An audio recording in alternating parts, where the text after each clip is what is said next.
You have made it to the 10th lesson. Congratulations! This last lesson is our last one from the Inner Critic course. Let's do a little recap of what you've done so far, because it's been a lot. You have been able to pinpoint and name which inner critics you have had living in you. You have learned de-stressing techniques. You have learned how your core beliefs are born and how they can relate to your inner critic. You have learned about your trauma responses and how they can also contribute to make an inner critic in you, or various inner critics in you. You have practiced self-compassion, thought awareness, and affirming yourself. You have decided if you want to friend or unfriend your inner critic. And last but not least, you've recently learned about neuroplasticity and how to have the hope to heal. Anything else I missed? Let's take a deep breath, because that's a lot. Now, to finish off this class, I'd like to use this 10th lesson to do an exercise that a therapist named Dick Schwartz does with people who are looking to heal from their inner critic.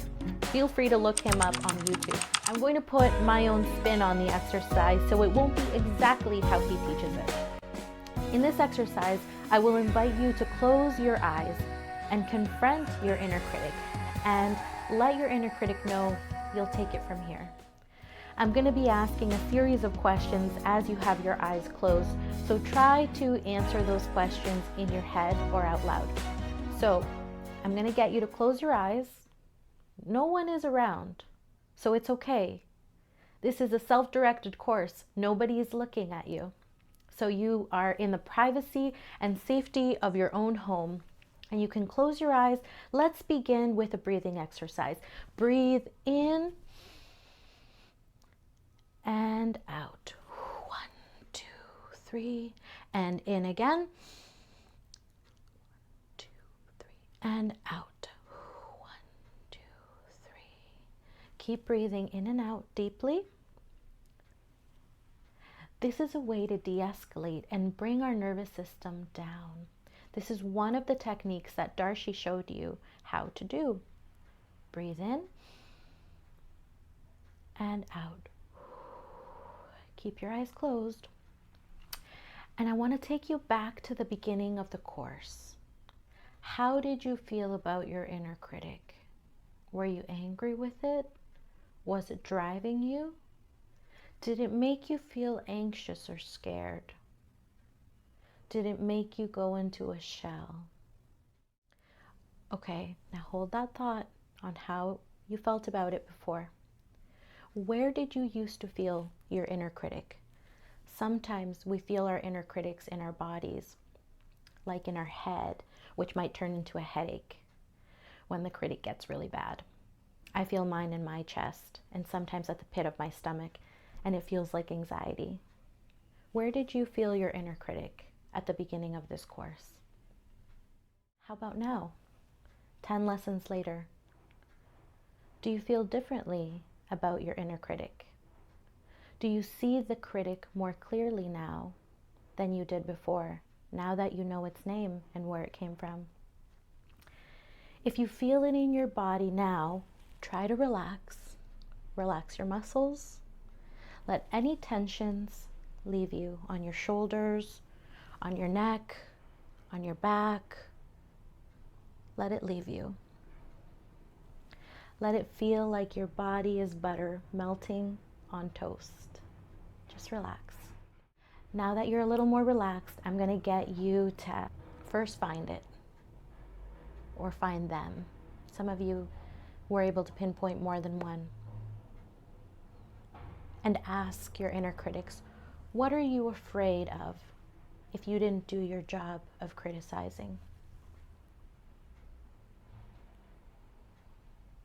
Did you realize that the critic was protecting you, or was it always trying to bring you down? Now, can you let the inner critic know that you're going to give it a choice? Yep, you can say, I'm going to give you a choice. Do you want to be the inner healer, or do you want to continue being the inner critic? You can give it that ultimatum right now.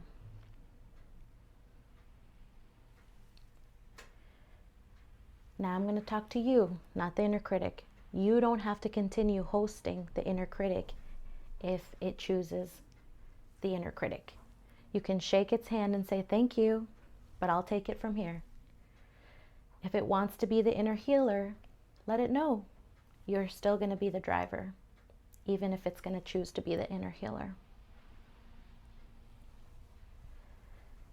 Now, it's the moment to let the inner critics go. Let them know, I'll take it from here. You can leave now. You can only stay if you're going to help me.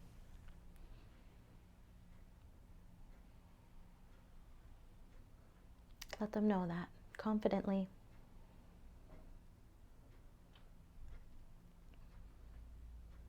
Shake their hand and say goodbye.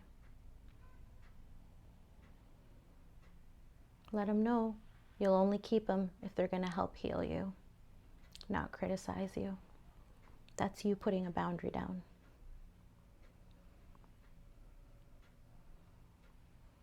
Now you can wave goodbye or tell them, I'll see you later, if they've chosen to be the inner healer, not the inner critic.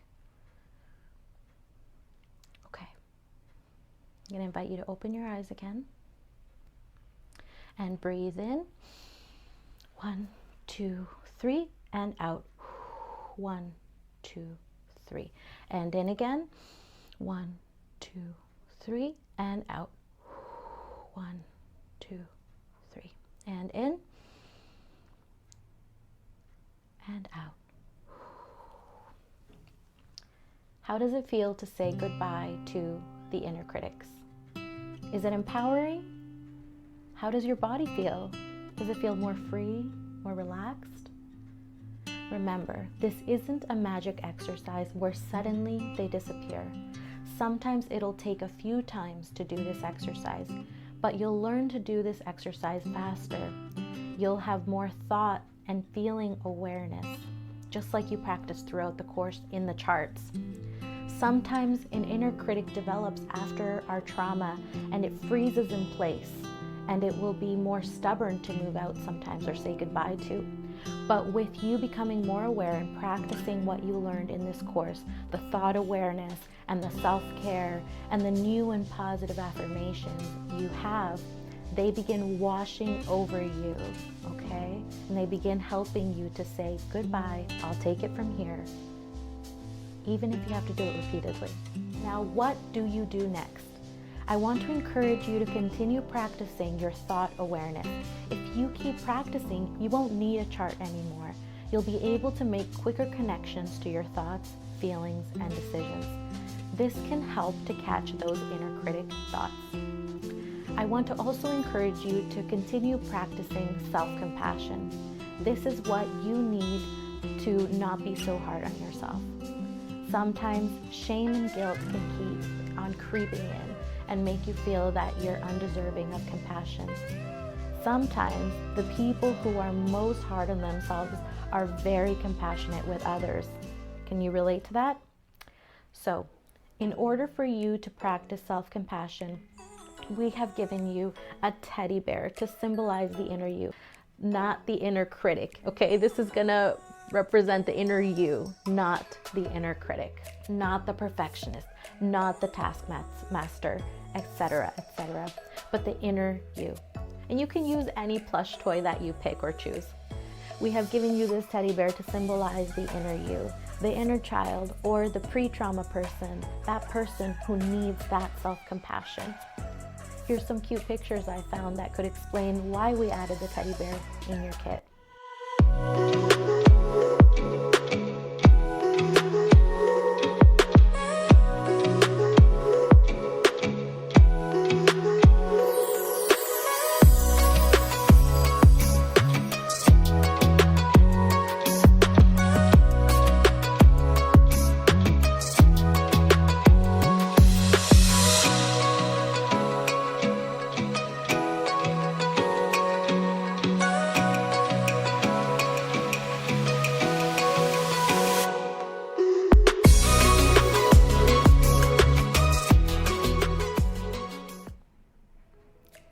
This plush symbolizes the inner you.